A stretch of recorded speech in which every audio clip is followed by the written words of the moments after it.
Hello everyone, আসসালামু আলাইকুম। কেমন আছেন সবাই? আশা করছি সবাই খুব ভালো আছেন, আর আমিও আলহামদুলিল্লাহ খুব ভালো আছি।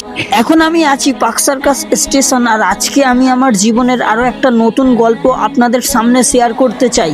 আমি একটা গরিব পরিবারের ছেলে, আর আমি কোনো কাজকে ছোট মনে করি না। আপনারা হয়তো দেখে বুঝতে পেরেছেন আমি পার্ক সার্কাস স্টেশনে কি করতে চলে এসেছি। হ্যাঁ, আপনারা হয়তো ঠিকই বুঝতে পেরেছেন, আমরা কিন্তু জামা কাপড়ের বিজনেস করি। আমার দাদু এই বিজনেস করতো, এখন আমার বাবা এই বিজনেস করে। তাই আজকের দিনটা ছিল রবিবার, আমি ফ্রি ছিলাম। আজকে আমার বাবার কাছে কিছু মাল নিয়ে আমি চলে এসেছি পার্ক সার্কাস স্টেশনে মাল বিক্রি করতে, অর্থাৎ জামা বিক্রি করতে। আমি এসেছিলাম 3টের সময়, আর 5টার সময় দোকান তুলে দিয়েছিলাম, আর এখান থেকে আমি ইনকাম করেছিলাম 650 টাকা।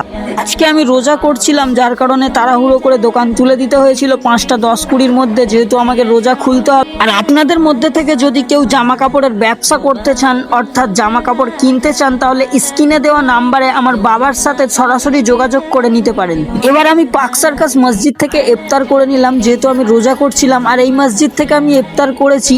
এখন আমি বসে আছি পার্ক সার্কাস মসজিদের সামনে হালিম খাবো বলে। পার্ক সার্কাস মসজিদের সামনে এই কাকুর দোকান থেকে আমি হালিম খাবো, আর ফাইনালি আমার হালিম চলে এসেছে। এই হালিমটার দাম নিয়েছে মাত্র 40 টাকা। আর আমার এই ভিডিওটা বানাবার একটাই কারণ ছিল, দেখুন আমরা ছেলে, আমাদের কোনো কাজে শরম লজ্জা করলে হবে না, আমাদের কোনো কাজে হার মানলে হবে না।